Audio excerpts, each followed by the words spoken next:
ایکیگای، راز ژاپنی‌ها برای داشتن یک عمر طولانی و زندگی شاد. فقط فعال ماندن باعث می شود 100 سال زندگی کنید. پیشگفتار: ایکیگای کلمه‌ای اسرارآمیز. طرح نوشتن این کتاب برای اولین بار در شبی بارانی در توکیو مطرح شد، زمانی که نویسندگان آن برای اولین بار در یکی از کافه‌های کوچک شهر کنار هم نشسته بودند.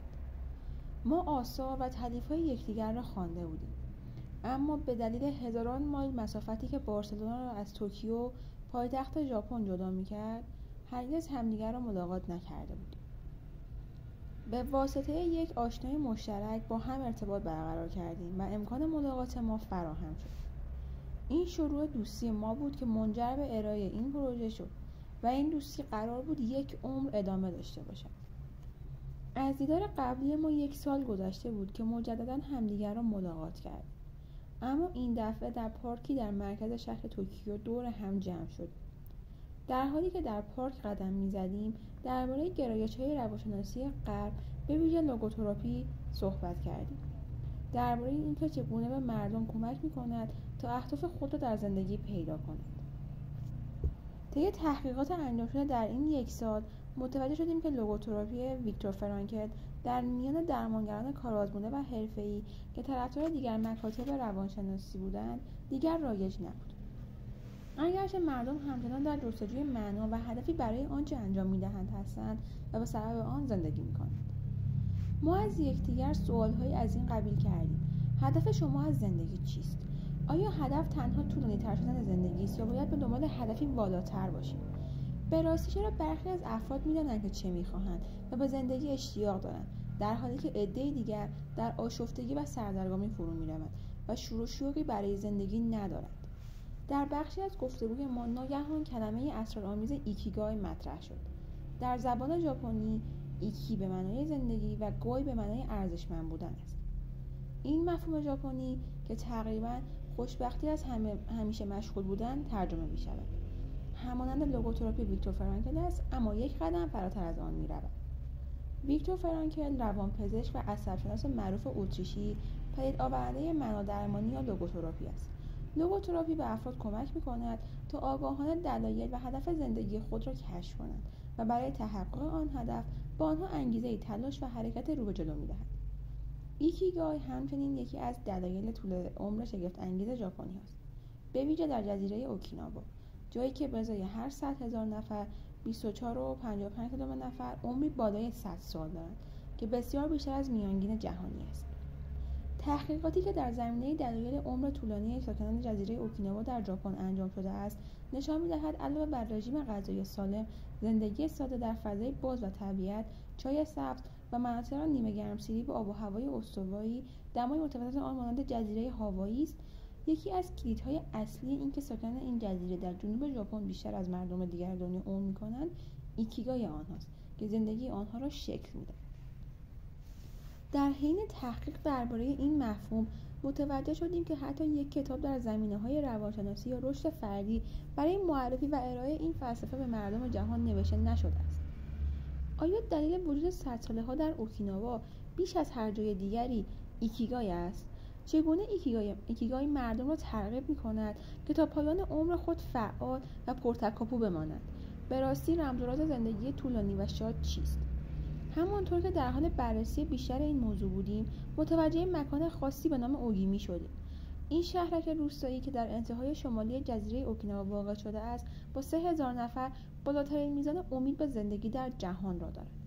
ساکنان آنجا عمر طولانی دارند و بیشترین 100 ساله‌های دنیا در آنجا زندگی می‌کنند و این مسئله باعث شد به آن لقب دهکده طول عمر را بدهند.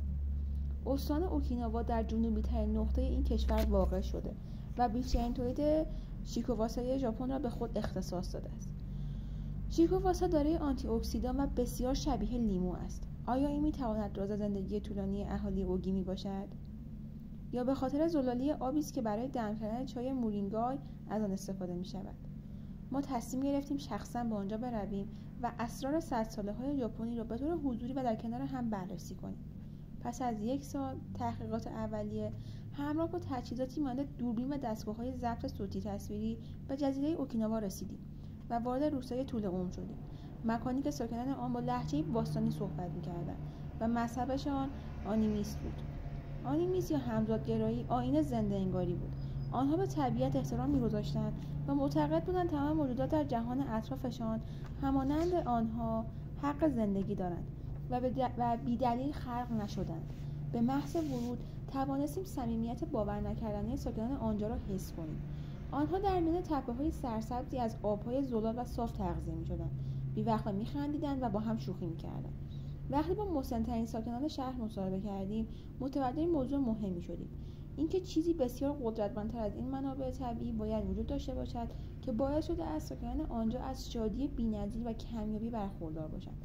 آنچه در این امر دخیل است و آنها را در سفر طولانی و لذت بخش زندگیشان هدایت می‌کند، باز هم واژه پررمز و راز ایکیگای.